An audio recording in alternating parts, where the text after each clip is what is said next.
Okay, I think we will start the sessions, and also a very good morning. Welcome to everyone who come into this Zoom link, and at the same time also those who are live on our social media. Very good morning, and also welcome to the panel sessions for the Sort Out series stories that we have with Dr. Norilmi, the founder and also the CEO of SpaceIn, who is also a senior lecturer at USM, University Science Malaysia. So a bit more introductions about Dr. Norilmi. At the same time, besides being a founder and CEO for SpaceIn, she's also holding different positions and roles such as mentor, community, and also fellow at a few space industry-related organizations, which she will be sharing more about her later, so stay tuned. And her goal is to open up opportunities for all to be involved in the space industry and develop the space industry in Malaysia. Hence, for those who has the same goal and ambitions like Dr. Norilmi in any of the industry that you have interested, do not hesitate and do not miss out the opportunities to kickstart your business, to unleash your business potential by joining our Alpha Startup program. That will be happening in this upcoming March for the Pre-Accelerator program. So it's a program aimed to unleash your business potential to promote gender equality and eliminate discrimination and bias among the gender. Hence, to not miss out the opportunity for those female founders in the room that would like to kickstart your business. So also a reminder on the registration deadline, do not forget to register yourself before 19th February, which means you have around 3 weeks more to submit your applications. And to submit your applications, you can scan the bit link, scan the QR code at the bottom, or you can access to the bit link that our team will share in the chat room.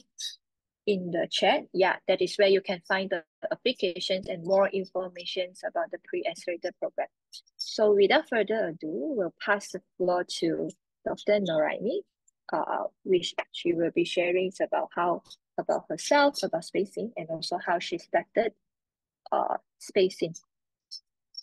So yeah, Dr. Norilmi, passing to you for the floor. All right, thank you. Let me share my screen first. Yep.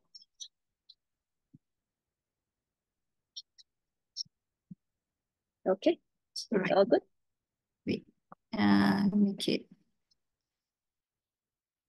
the screen wide. All right. Okay, thank you. Thank you 1237 for inviting me, sharing my journey in startup as a startup company. So I think I go a bit on my about me. So I have been in academia nearly 11 years now. I used to work in Proton before for 2 years before I further my study and become a lecturer. So my expertise is more on the space mission design, anything related also on the space structure. And I became a CEO of SpaceIn in 2020. And I also was the president of the first NGO for the Malaysia Space Initiative. Last year, I was appointed as a mentor for Space for Women, organized by one UN organization, UN-USA. I'm also one of the fellows for the very prestigious fellows in the space industry, which is Karma Fellows. And I got lots of networking around the world that can help me in looking on more on how I can pursue this space industry, push this space industry in Malaysia. So if you see here, this was me before I'm embarked in this startup journey. I'm very dedicated, committed lecturer. I love mentoring students. I love to bring them to competitions and lots of things. I even advise a team of a postgraduate student to have their own company to pay for their fees, student fees, tuition fees. So from there, actually, it started on the idea of getting business, having a business. And after that, I think the rest is history. When I started having my own startup company from the program that initiated by the university itself, I was the first batch for the spin-off company in USM. And from there, I learned so much. And this is nearly 3 years now. Lots of things that I can share with you. My journey, it's not easy. It's so difficult. And because I'm in the niche, very niche areas, space tech, and also I'm a female. So this is very, very big challenge for me to run this company at the same time, still teaching, still becoming still as an academia in university. A bit about the company. So we established in November 2020. During that time, I only have one engineer, and others is just a part-timer. But currently we have engineers. I think we used to have like 5 to 6 engineers. It's normal that we can't really retain the engineers because they have got the better offer. This is one of the challenge, of course. And we also have a few admin executive before this, but now I'm taking a way to have a very lean team so that I can focus on the work and start, because we are starting on the commercializations. So we are focusing on 1 or 2 projects now. And of course, the business nature for this SpaceIn is on the small satellite manufacturing. We're also doing some research on that together with USM and also other university. And we actually started with the space education. This company have been spin-off based on my space education research. I'm going to show you the product on that. And we are currently in the seed for the fundraising stage. So we are looking for the investor to invest to us so that we can expand and grow more. Especially this year is the year where we start on the commercializations.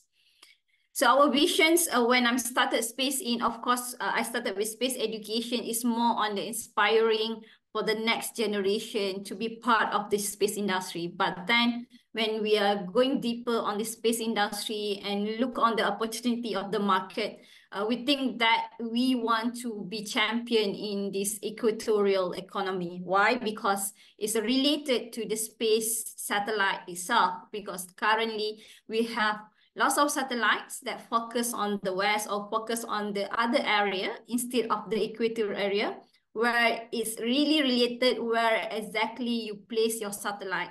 Because by placing the satellite, actually you can utilize that within the geographical. So we are thinking that we have to champion in this equatorial economy, equatorial area, so that we can create equatorial economy to improve more on the productivity and life.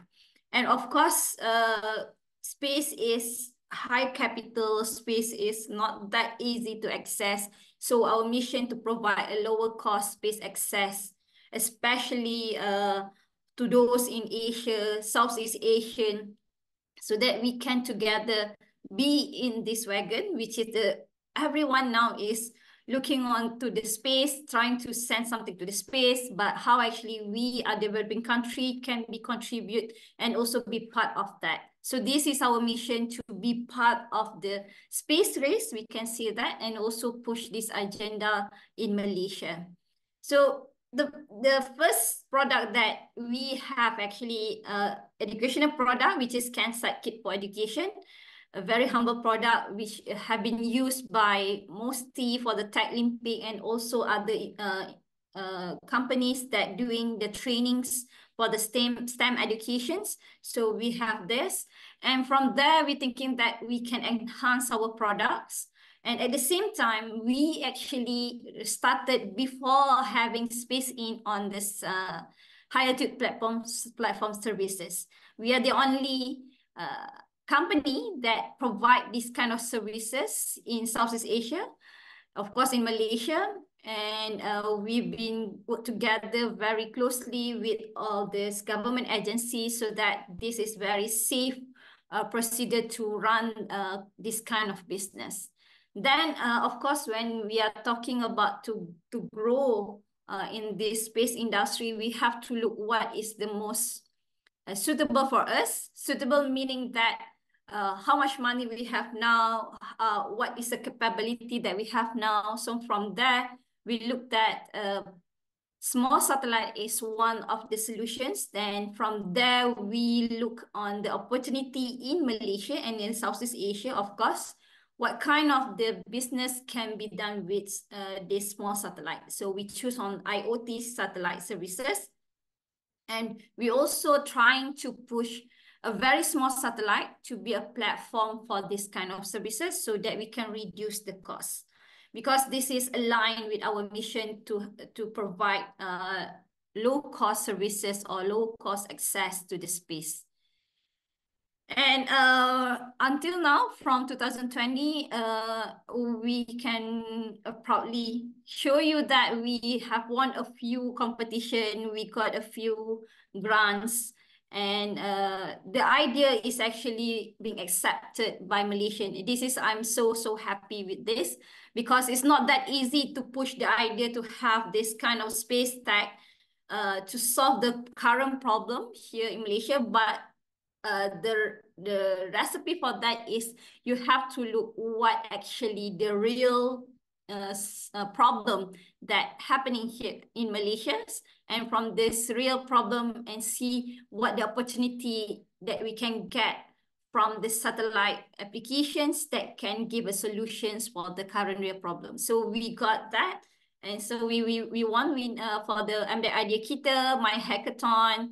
We also become a top 3 for the Penang Hard Tech Accelerator program. And just recently, last month, we won She Disrupt Malaysia, which actually have give our new direction, which is to become more impact-driven company. And also it's not only focused on the money, of course, the impact-driven on the sustainability and other things, which is, I think, is give more meaning, more value for the company.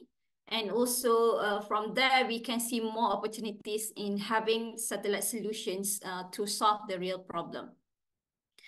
We got a grant from the Super Teraju and also Cradle. Of course, we have a seed funding from University Science Malaysia when we started this company. And also we have investment from 1337 Ventures. So when we're looking on the satellite manufacturing, I want to touch a bit on this. We see that before this satellite is so big, when we talk about satellite, in our mind, is satellite is so big, we can see here the ratio between the satellite to the people here.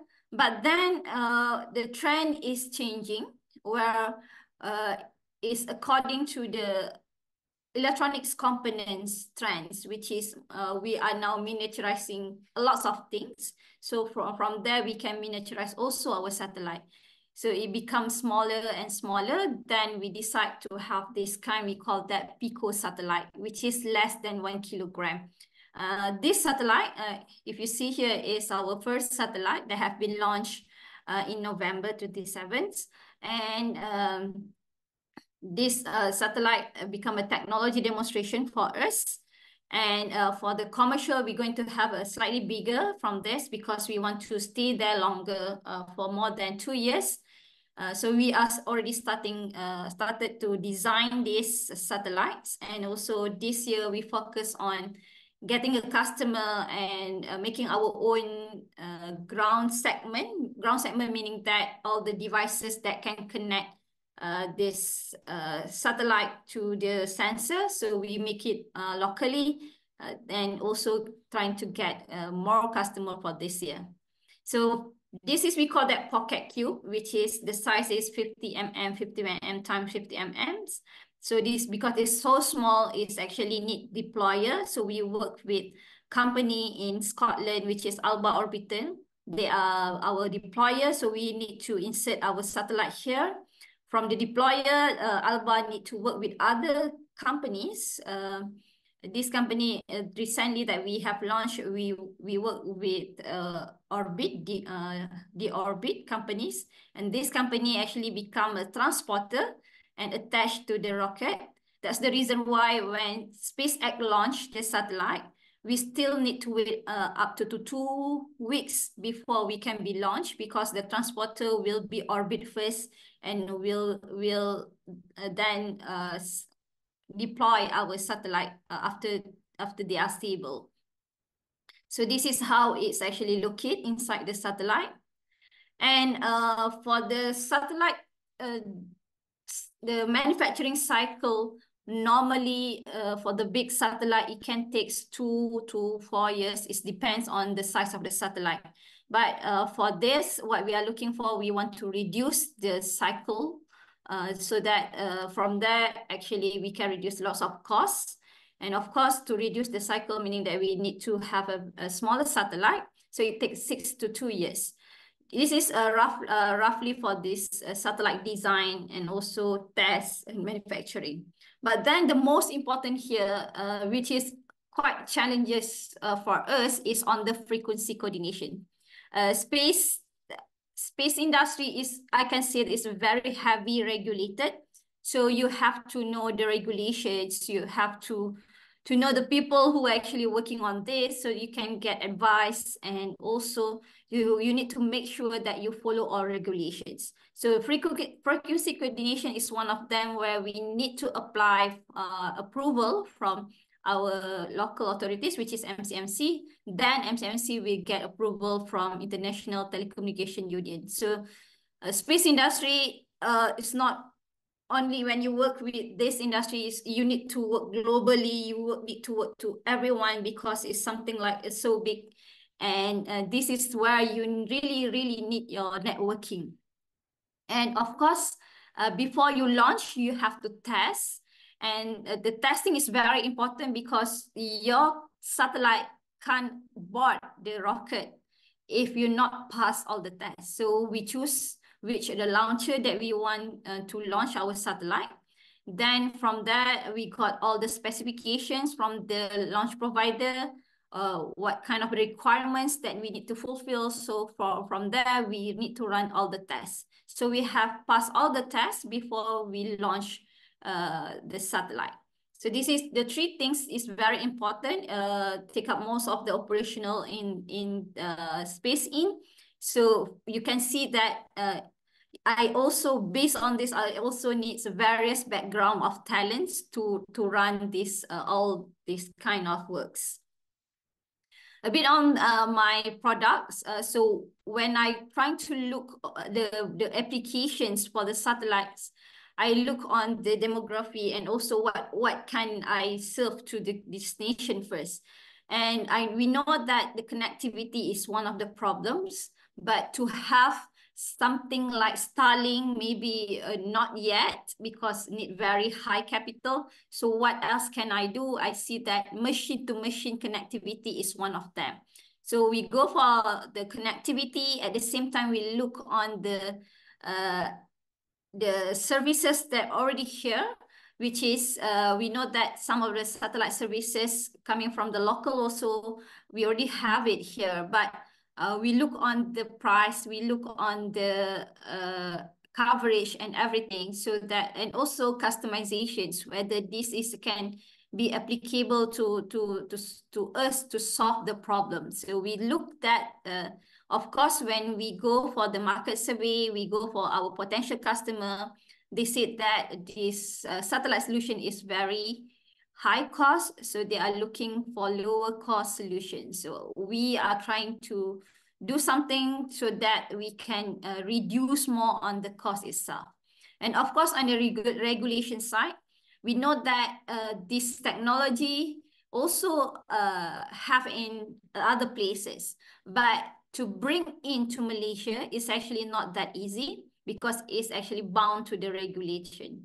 So frequency is different in the different regions. So we are in the region 3, so some frequency can be used if the frequency coming from the region 1, like from UK or US.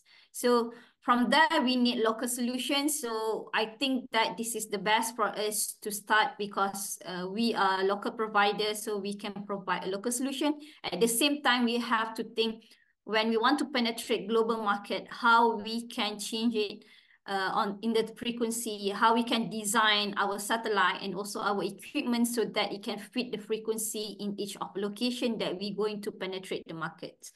So this need, of course, the design thinking, how you actually derive the requirements from the customer, how do you see the market. So all these things I've learned through sweat and blood, I can say that.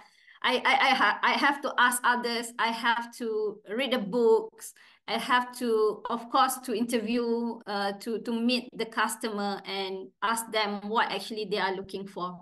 So this is the solution that we gave, which is we have the satellite, very small satellite at low Earth orbit within 500 to 700 kilometers, which connect directly to all the devices.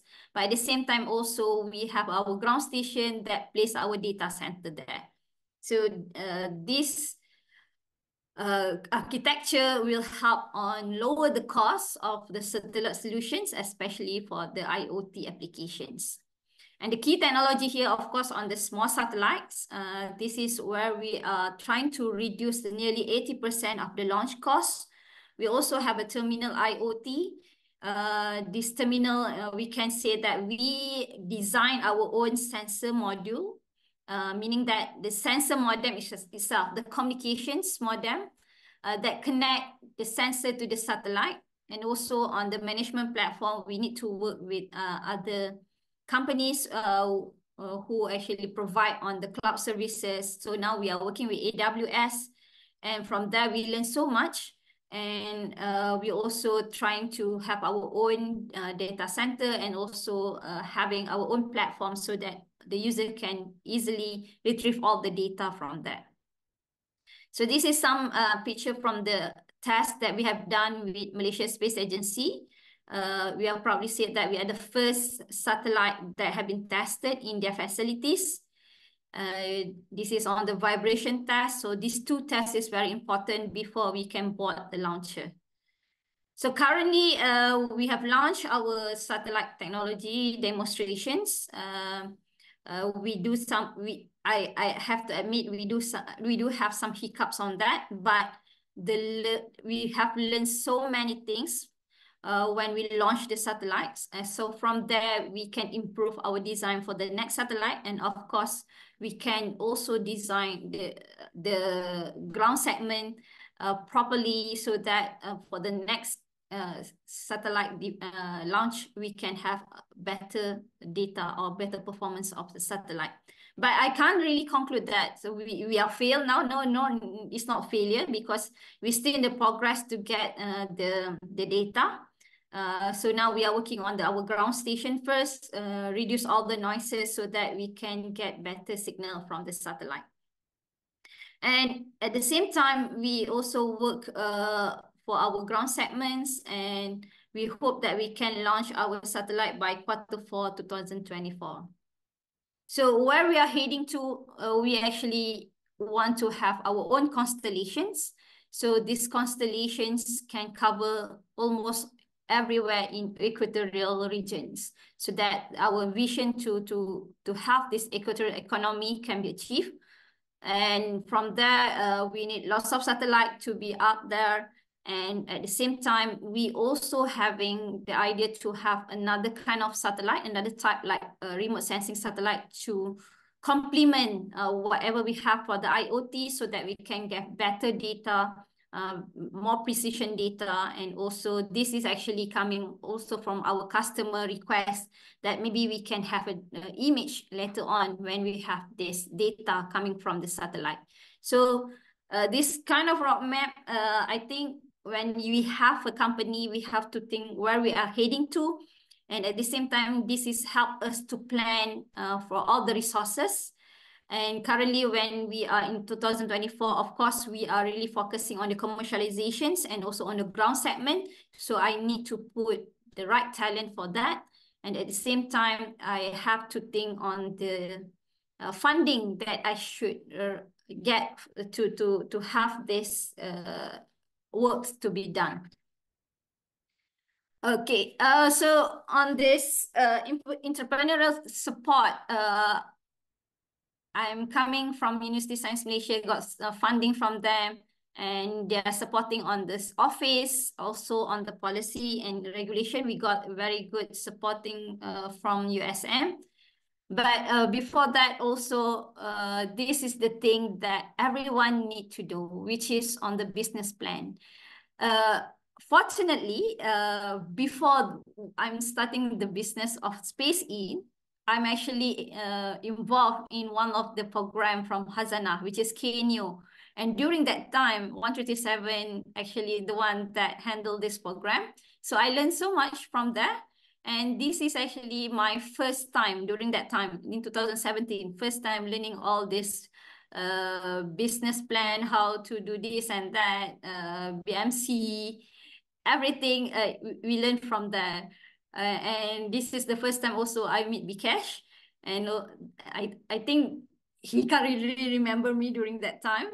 But then this is actually give a very big impact to me. And because I know something about business, then I think that I can do that. It's also become push factor for me when USM announced that they're going to have spin-off program. So I'm the one actually wrote to them saying that I want to open a company, because other company actually they select from the product that have been researched before. But for me, when I heard about that, I think that this is the time for us to step forward and also to start something that I think worth to explore, which is become a startup company for USM. And I learned much from Accelerator program. This is very, very important also. For your information, I've been involved in a few Accelerator programs, Super Teraju, MDEC Idea Kita, even She's Disrupt. So each of the Accelerator program have a unique program, I think. Even though it's some of the things inside the syllabus actually same thing, but of course the deliverables is different. So you learn something else, maybe something new as compared to the previous accelerator. So from there, I learned so many things, and this is helping me to equip my knowledge in business. I don't really have any background in the business. So from accelerator program, and I know what is a marketing, how to do the marketing, or how to do the BMC and other things. So this is I will suggest everyone who actually comes to me when they ask how actually I can start the business.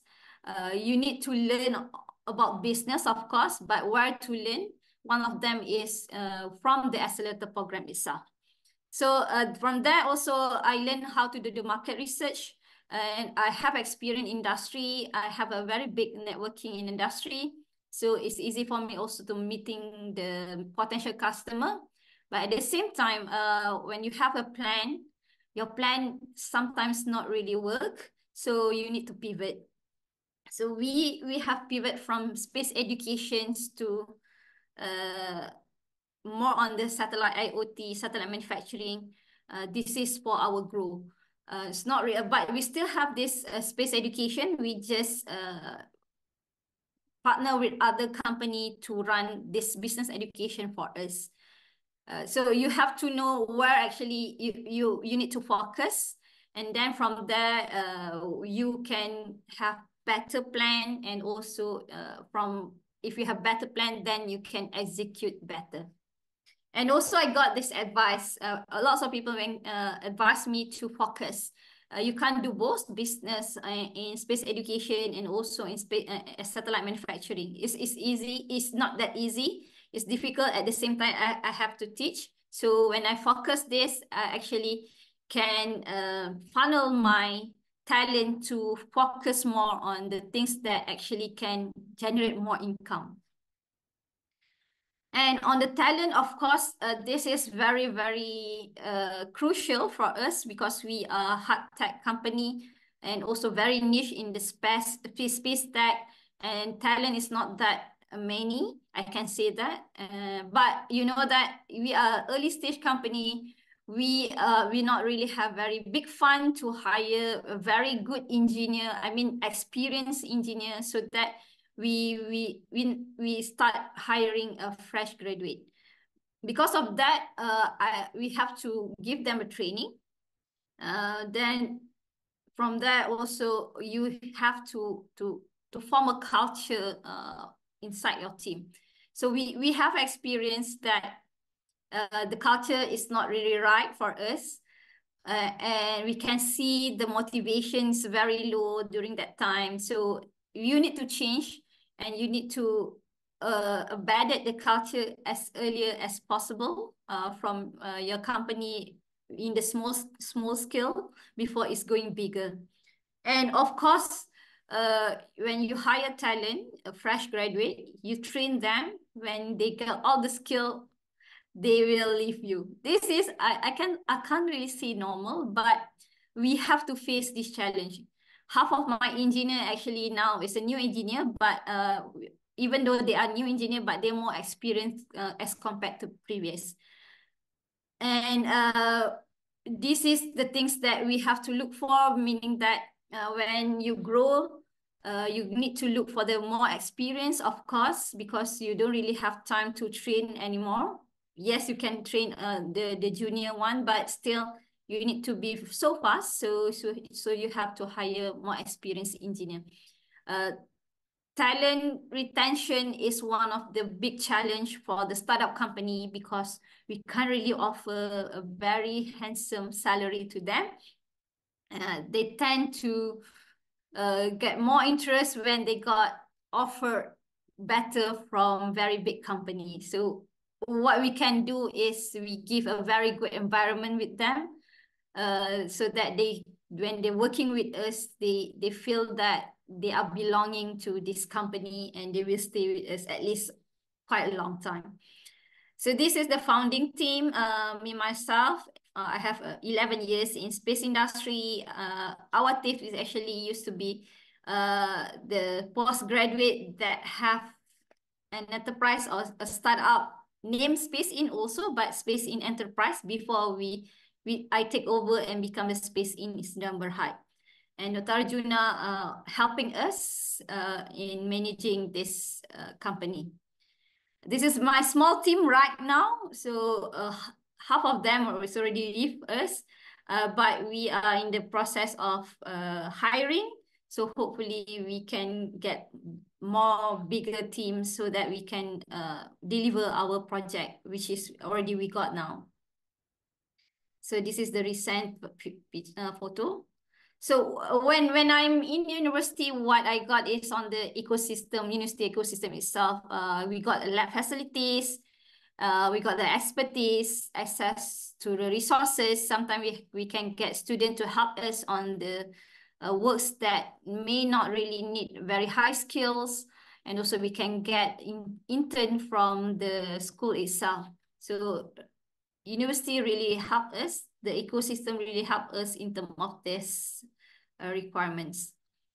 And having a company, meaning that also you need to identify the opportunities. Of course, my product coming from my research, but for the recent product is actually come up after that. So you have to look on the opportunities, what the market we have here, do some study on that. And also you have to overcome some initial challenge. Of course, for myself, on the self-doubt. Self-doubt is always be there. And you also need entrepreneurship mindset. Of course, if you coming from academia, there's something different, then you have to change your mindset to be entrepreneurs. So this is different set of mindset. So I learned this so much from others too, and of course from reading and from my advisor, how to run this company, how to have this kind of mindset. And when you talk to other startup, or when you talk to other businessmen, businesswomen, then you also can learn from that. So networking is very important. If you have time, you go to the meetup gathering or other event that you can actually exchange your idea or talk to other businessmen or other entrepreneurs, so that it's help you. And for me, it's actually give a good feelings, because Normally when I meet people in the same industry or in the hard tech industry, so we know that we face the same problem, so we can exchange the idea how we can solve this problem. So networking again is very, very important. So of course, funding is the challenge for funding is number one. I can see that. For if you apply for a grant will take some time. So you have to be very patient. At the same time, you need to plan properly. For me, I learned the lesson because we never knows that how long it takes for this grant to be granted. So I have experienced. I applied grant last year in February until today. The process is still ongoing. It's not I failed to get the grant. The process is still ongoing. Still, I still waiting for that. And also, maybe the grant has a low quantum. So for me, for SpaceTech, I have to look very high quantum. Maybe I need to combine with investment, and I have to plan for that. And equity dilution, of course, this is the challenge because I'm a spin-off company. I have a big chunk from university itself, so I have to be properly planned on the equity dilutions. For the company management, my time, I have two hats now, but I still need to manage the company. So the most important is not balance. The important is priority.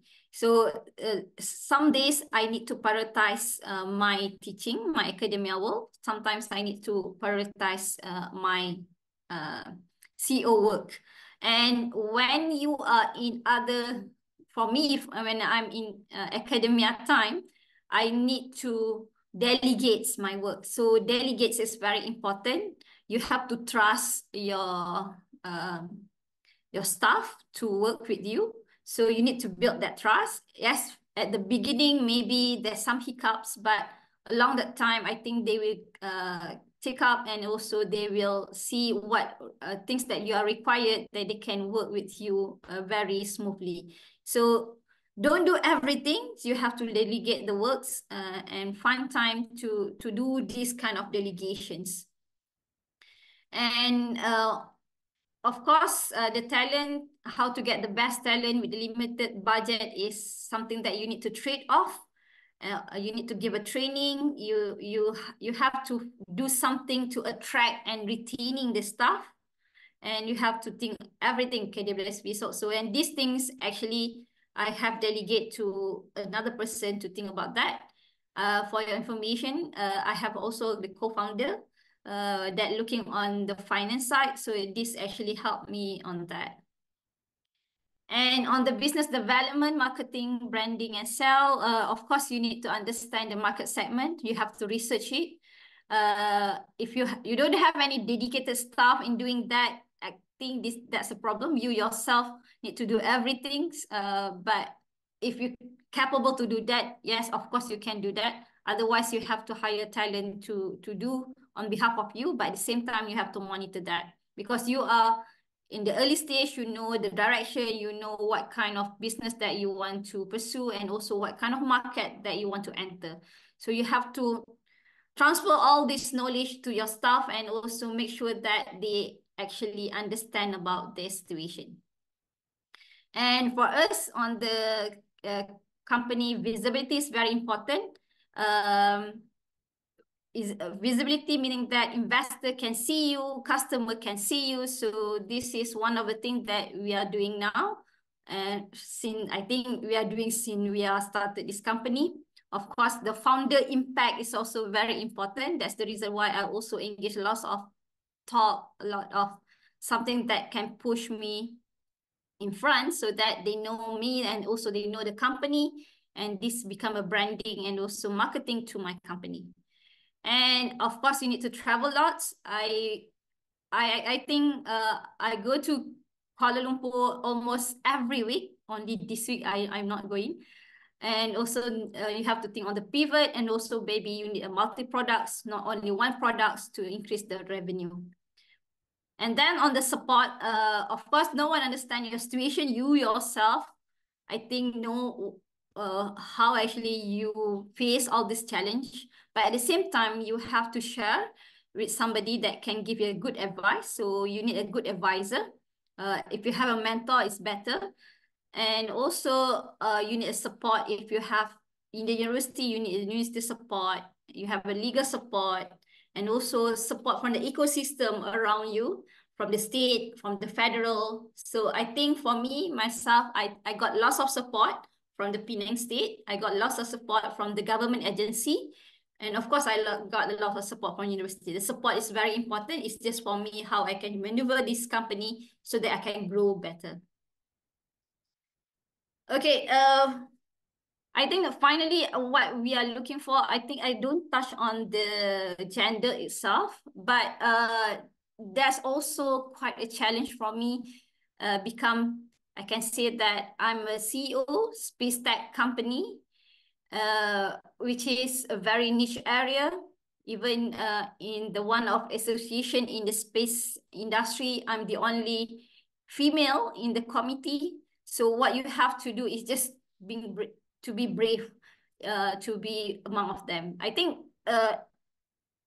all the brain is same, and you have your own competency actually to work, and you have to believe yourself. And if you see here that capability knows no gender, but opportunity does. So you need to equip yourself on the skill and other things to be a very good entrepreneur and find the opportunities, or maybe you can create one if you couldn't find any. This is what happened to me. I think some of the opportunities, I don't really get it, but trying to create that. And back to the planning. Planning is very important, but execution is the key to success. You can't really just planning, everything just put on the planner, no. But execution is the one that really, really makes your company grow. And do not afraid to try, being brave. What doesn't kill you makes you stronger, of course. I've done lots of things about this. I know that I need to put a very big capital to start the company, even though everyone advised me to not to do that. But I think it's for me, it's worth enough for me to try, because if I'm not try, I will question myself later. And networking is very important. Get the people, get to know the people, and you never know that maybe in the future they're going to be your investor or maybe your customer. So networking, and networking. Seek for help. Yes, this is very important also. When you actually having trouble, facing the trouble, look for the people that can help you financially or other things, emotionally. So just go and seek for help. And as an entrepreneur, you need to solve a real problem. Solving the problem meaning that you can penetrate the market. You actually having a product market fit, but you have to execute all the plan based on the problem that you think you can solve that. And learn how to communicate about your products. This is especially on maybe if there is any academia here, I think academia have to learn better how to communicate the products so that the customer or investor understood whatever that you have talked about on your product. I think that's all for now. Maybe we can open for the Q&A. Yes, thank you, Dr. Norilmi, for your sharing on to let us know more about what does SpaceIN do, and also the challenges that you overcome and the learning that you share with us. So for now, we can open for Q&A. Any questions, you can just drop in the chat box and we will be addressing them. So meanwhile, while waiting for questions to come in, so we actually have one question received from our RSVP form. So I will just attach in the chat box. So it is about one of the chapter that you talked about just now, which is on talent. So the questions actually probably come from someone that fresh grad from aerospace engineering. So he's asking about how can the background as an aerospace engineering graduate transit into the IT field and leverage to contribute to the future of aerospace in Malaysia. So Any recommendations or any advices that you can give to the person? I think when we learn about aerospace, we learn a bit about most of the field, from the electronics, from the mechanical and other things. But when you want to focus in aerospace, you need to focus in one of the field that you can learn more about that. Because when I'm hiring, of course, I'm also looking not only for aerospace students, I'm also looking for coming from the computer science, coming from the electronics. So you have to compete with them in terms of their knowledge, which is deeper on that specific field. So what you can do, I think what you need to do is you are the one, you need to have a skill to learn, to relearn or unlearn, relearn, something like that. And learning is the things that I can see is a culture in the company, because most of the staff in SpaceIn, they not really have very strong, I can say, strong skills on the certain things, but then they are willing to learn and they learn with each other. So communication is very important too. You have to work in team. Then when you work in team, you can learn better and you learn more. And you need to be resourceful. This is where actually all this employers looking for the staff that have really resourceful. Resourceful meaning that, yes, you do not know about that certain things, but you know how to find about that and learn from there. And for me, it's easy for me if I have that kind of staff, meaning that I don't really have to really close monitoring that particular person, giving them this is where you need to learn this and that. It's something like what happened in university. So you need to know how actually you can learn by yourself, self-learning, and also being very resourceful. So this is something that I really looking for if I'm hiring people. So I think that's a skill that you can really look for, because we don't really see that if you have this kind of like electronic skills, yes, you can have that electronic skill, but maybe we need a different set of skill when you are giving a task on the specific kind of task from the job that we got. So just being a very resourceful and very good learner. Okay. Thank you, Doctor, for the question. So hope the person who asked these questions actually in this room and also got the answer. Yep. So at the same time, if you still have more questions, just feel free to drop it in the chat box and we will be addressing it. Yep.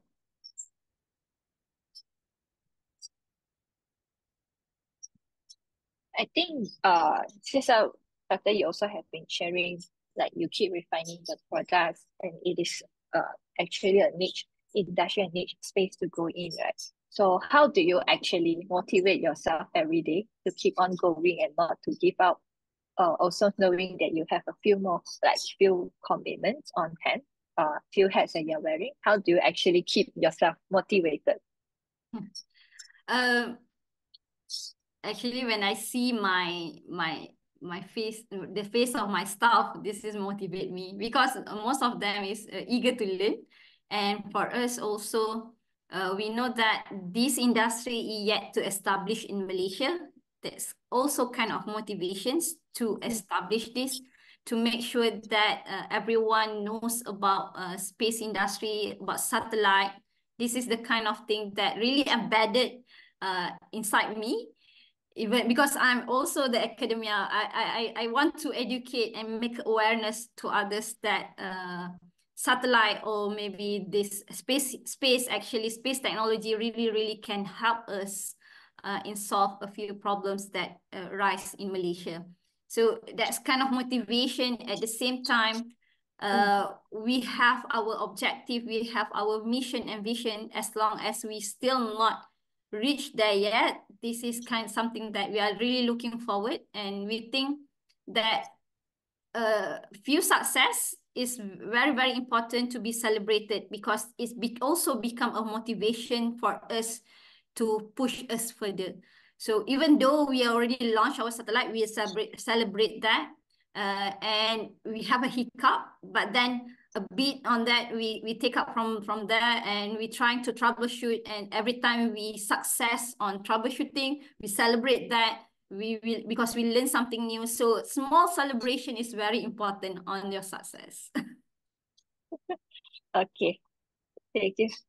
Certain, Norilmi, is to celebrate every small success that we have. I think we have one more come in from in the chat also. How to compete or stay relevant in startup world that is dominated by young people.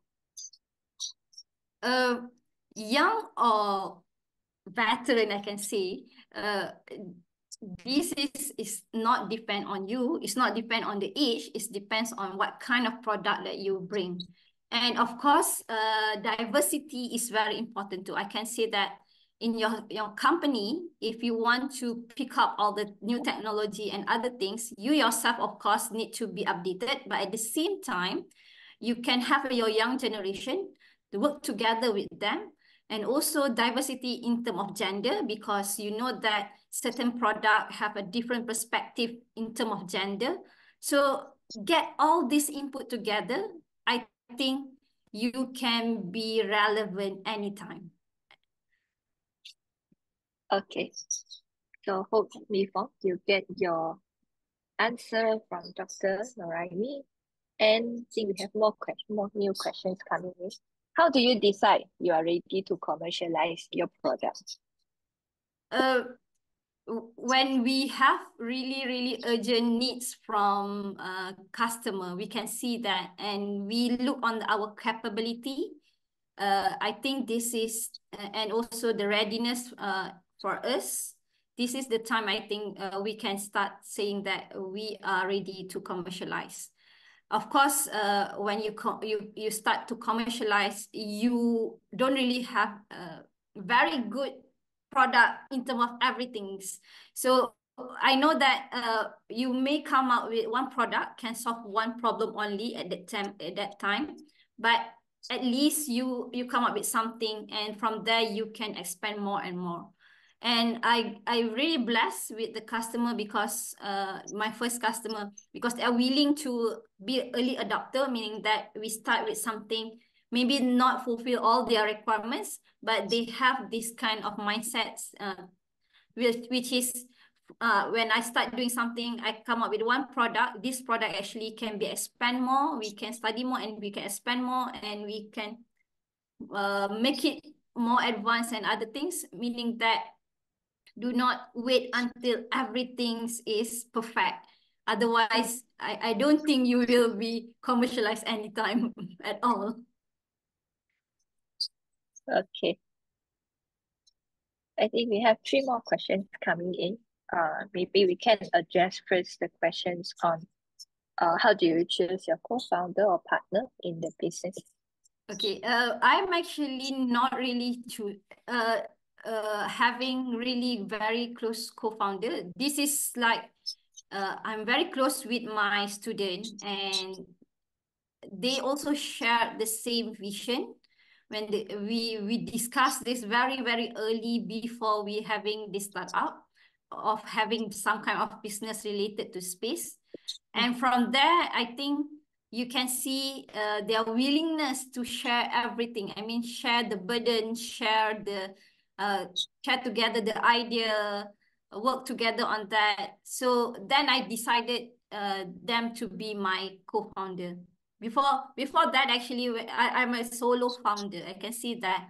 But it takes some time for me to take my ex-student to be my co-founder, because I need to make sure that they really, really know the visions, also the motivation and aspiration that I have.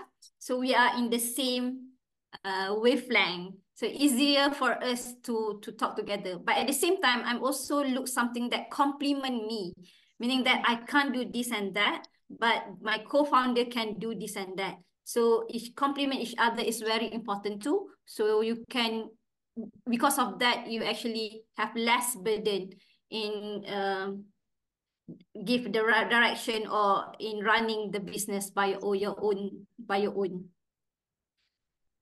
Okay.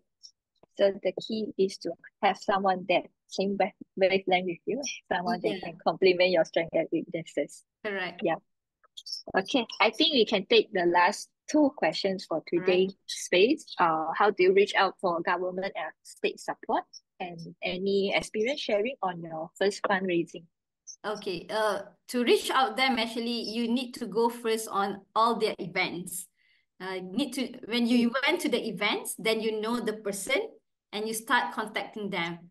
And also at the same time, please be aware in any funding that opening of the fundings or accelerator program. So some of the agency government have this accelerator program. You can join that. They have a funding, you can apply from that.